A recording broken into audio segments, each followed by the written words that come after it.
Dirty Moderates, it is the day after the Milwaukee Brawl Fest, the shit show, the food fight, as my producer called it, the gross parade. I'm talking about the Republican debate. But before we dive into it, and this is going to sound a little hippy-dippy for some of you, but, you know, I still believe in politics, believe in America and all that stuff. And remember when two parties functioned, even if you didn't like a Democratic Party or Republican Party, they existed in their old-fashioned form of yore. For about an hour last night, the Republican Party was sans Trump. Yeah. It was like, is this the party after 2024? Or is this like the future times? Or are we weirdly in the before times, and is this just a tease? Or was I romanticizing? I don't know. But again, that first hour, right? You know, the center stage literally was occupied by the tech bro and impudent brat of the evening, as I like to call him, Vivek Ramaswamy, 38-year-old entrepreneur who thinks he should be president for knowing jack shit about jack shit. But there they were. One woman, Nikki Haley, who I thought ran away with the debate, we'll talk about that in a minute, taking it to all the other seven guys up there, trying to be the sane conservative, the sane Republican, though clearly a bygone era, and maybe an era that can't be reclaimed. But in this first primary debate, there were 8 Republicans up there, and it seemed like, blessedly, it was absentia Trump, Trump-free, without the Trump, right? Like, where there could actually be debates among a party that could credibly, not that they did, but could credibly in this little ideal world offer an alternative to the Democratic Party. Not a anti-democratic, pro-authoritarian cult of personality by a man who was out on bail in 4 jurisdictions following 4 indictments. No. So it doesn't matter, let me say this up front, because the Trump 2024 resurgence, which is what it is, despite all his legal woes, is going to continue to make him the front runner for the Republican presidential nomination, and he's going to be the nominee. That's right. So we can imagine and hope and dream and sort of feel like maybe even there's been a fumigation, right? It's like poof, and it's gone. That was, you know, as was once said about Richard Nixon, our long national nightmare is over. But that's not to be. He wasn't there. The other 8 people showed up. He didn't. But as Brett Baier, one of the evening's moderators from Fox News, said, he was the elephant not in the room. And for a brief moment, warming the hearts of those centrists and independents who remember the party of Lincoln and Eisenhower and Teddy Roosevelt and Ronald Reagan and George H.W. Bush, that there was moments of, wow, what we used to have and what might have been, but isn't. Okay? Trump is leading by double-digit margins. He is, of course, a former president. He is trying to do a Grover Cleveland, the only American president, a Democrat, but Democrat, mind you, of a different era in the 19th century, who lost re-election and won again. So amidst it all, though, Trump is hovering over this thing, looming larger than life always, because he just didn't participate in debate. He sat down with Tucker Carlson on Tucker's own new program. Although he looked deflated and weak, continued his conspiratorial rants, his nonsense, his Rodney Dangerfield-esque Benito Mussolini comedy show. Although it's not a comedy, it's American tragedy. But the moment came, right? And we're going to get back to the other contenders in a second. But the moment came when Brett Baier, right, about an hour in, said, okay, Then there are only two questions in the entire 2 hours on Trump. The elephant not in the room. Okay. They asked whether if Donald Trump was convicted, would they still back him being Trump as the GOP nominee next year? All but Chris Christie and Asa Hutchinson, the former governor of Arkansas that nobody cares about, only they said that they would not.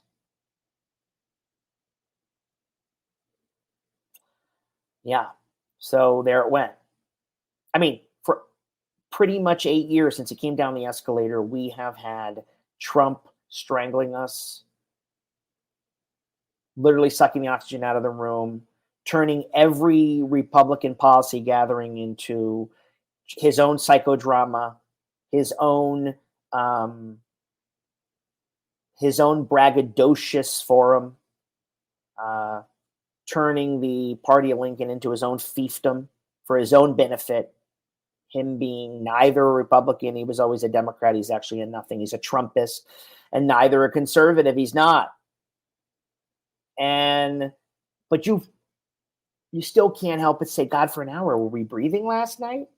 Anyway, Nikki Haley, who unfortunately rose her hand to say she still would support Trump, seemed to undermine everything she had stood for that night. Now, granted, she was Trump's ambassador to the UN, and I would argue a rather good one, a stirring defender of Israel, which she mentioned last night as well. And she was we did an episode on her. I've always thought she's probably running for a vice president anyway. We did an episode on that back in March. But I've always liked Nikki, and I was disappointed that she ever had anything to do with Trump. She was a very successful two-term governor of South Carolina who took the Confederate flag down in the wake of a white supremacist shooting. And she showed herself last night, to me, in my opinion, to be the most formidable, the only adult in the room. The only one who wasn't really running to be a Trump acolyte or to be an ambassador of Trumpism, but to actually look toward a general election. You could say that's presumptuous because she isn't going to have a shot at being the nominee. She probably won't even be on the ticket. Trump probably won't pick anybody on that stage who challenged him last night in that debate or for the nomination. I could be wrong, but I don't think so. But Nikki was the one who could massage those messages for independent voters who have left what would have been the McCain-Romney Republican Party and now gone off to support Joe Biden. Some of them supported Hillary, but not enough. And then in 2020, most of them flocked over to Biden. In 2022, they voted for democracy. They voted because the Republican-appointed Supreme Court took away Roe v. Wade. They voted on abortion rights. These are people who are in the middle. They do want less government, but they do want gun control. And they want to know their kids are safe. And they also don't want to have every political debate revolve around some fictitious idea that there's a woke monster in the closet hiding or under the bed, ready to steal their children, make them trans, and fill their head with critical race theory, which isn't taught in primary schools, contrary to the Republican contentions. Now, Nikki Haley's there, threading the needle on abortion, saying women should be put in jail for abortion, right? Come on. Standing up for Ukraine, calling Putin a murderer, saying that actually the Republicans did the spending fiasco that we're into themselves, both because, yes, they did do a COVID stimulus. Trump sent everybody checks too, and that was about $2.2 trillion. But even before the $8 trillion roughly that Trump added to the debt, $3.5 trillion of that came from his spending policies between 2017 and the beginning of 2020. So, yeah, he did add that to the debt. And Nikki said, Biden didn't do this to us. The Republicans did this to us. So along with telling people on that stage and to supporters, quote unquote, to stop demonizing abortion, she was there, right, to stick it to loudmouth Ramaswamy, who clearly went to Trump finishing school. Right? It's like he went into this like MAGA factory, though he is Indian, son of immigrants, and brown and young. He's a tech bro, right? He of Harvard undergrad and Yale Law School, clearly no dummy, made a lot of money. Okay, doesn't mean he knows anything.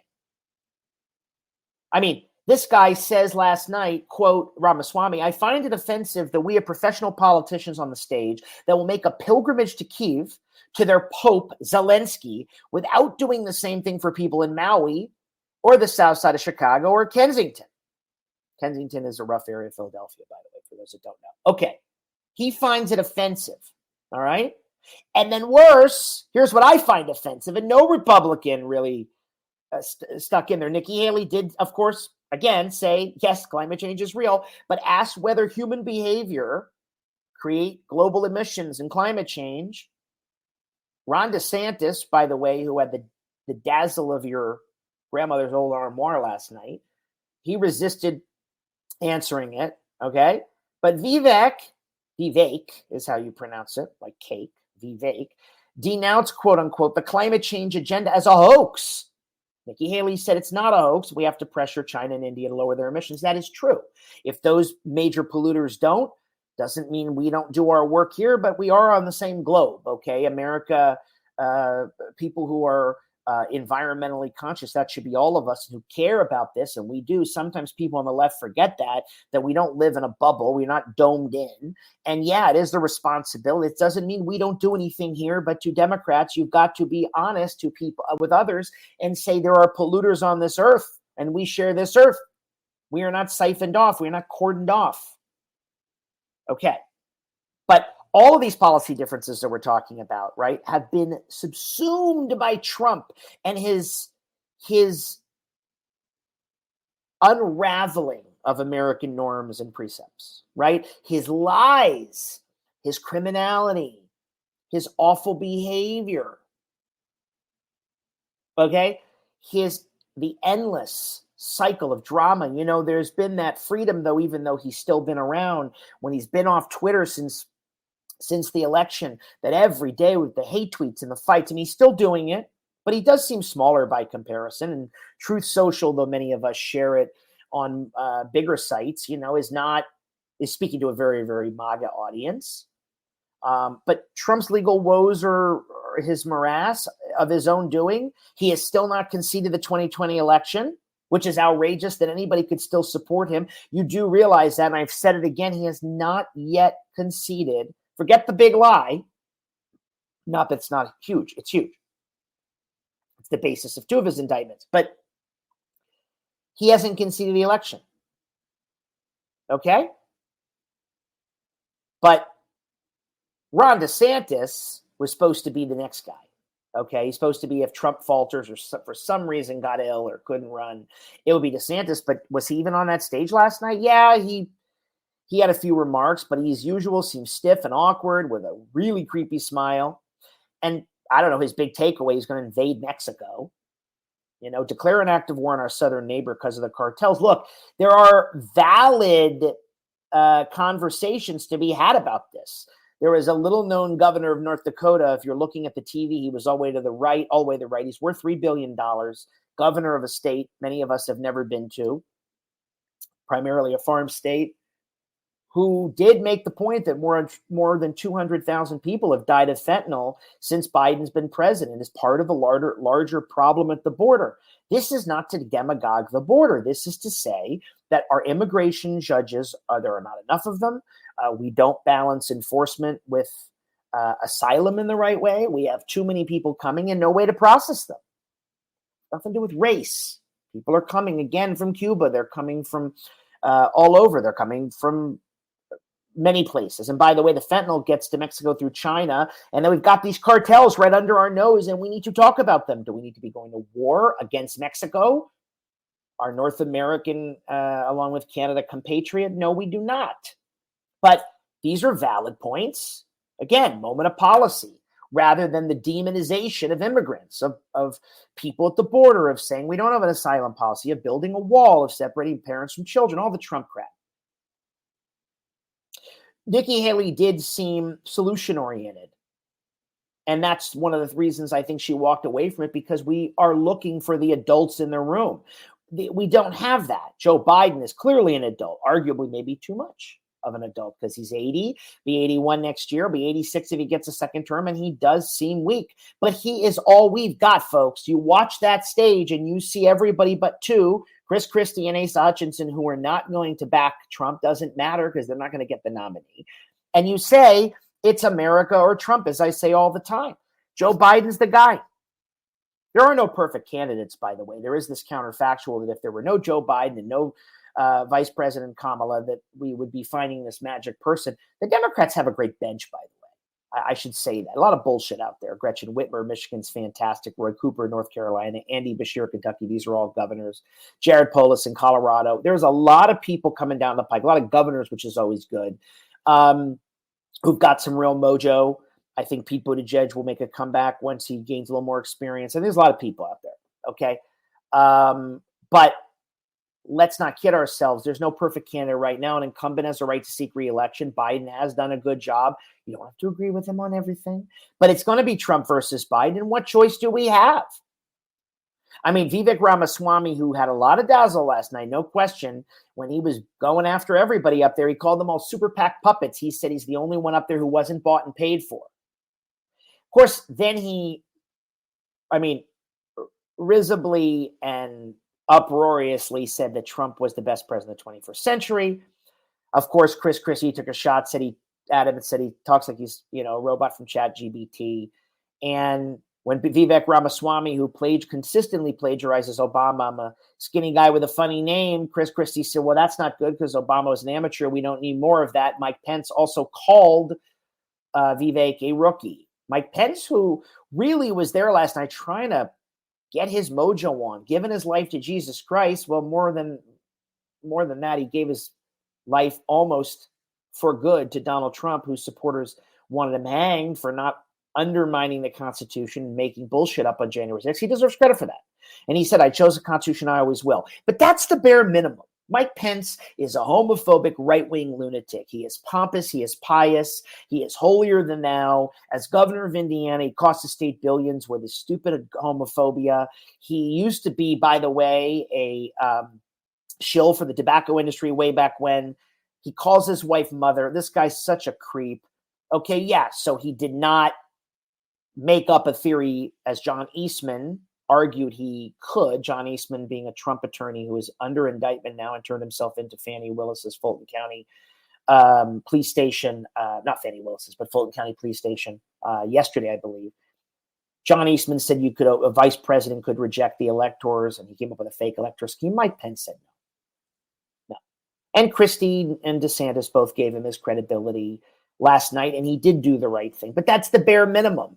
And yet he still brags about the Trump-Pence administration and, make sure that we all know and that he's, got God on his side.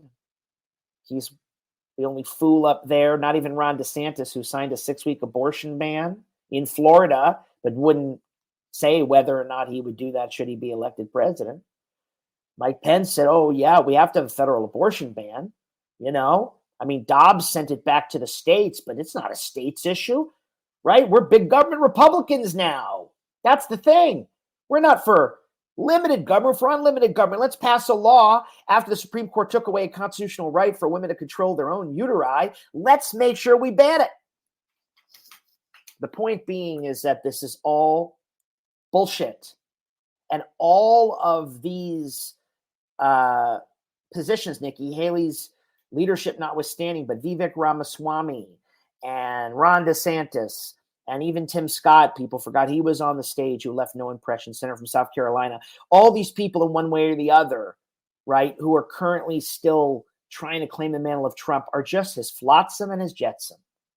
They're just debris in his wake. They're just trying to fill a void that can't be filled because in the end, it doesn't matter. Trump wasn't there, but he was very much there. The elephant who was not in the room is still roaming the earth, and his trunk and his tusks are longer and sharper than they have been. His step is more powerful despite his indictments, and he will be on the ballot next year, and we will only have one choice, and that is to defeat him. Country over party, democracy first. It's America or Trump. You can't have both. You know that. I will never stop saying it and never stop fighting for democracy. Folks, thank you for listening. We are your political port in the storm. I've been doing a lot of TikTok lately. Please join us over there, having lots of fun and hopefully teaching people a thing or two. Lots of MAGA trolling. You got to read those comments. They're pretty great. That's at Dirty Moderate Nation. At Dirty Moderate Nation. And if you are listening to this and aren't subscribed, anywhere you get your podcast, you can find us. Do it now. Okay? We got so many things coming up for 2024. We are going to guide you through it. You're going to want to be here with us. We are going to give it to you fair, but we are always on the side of democracy. That is a fact and always will be. That's the truth. Okay, folks, thanks again. Stay dirty, stay moderate, and stay safe.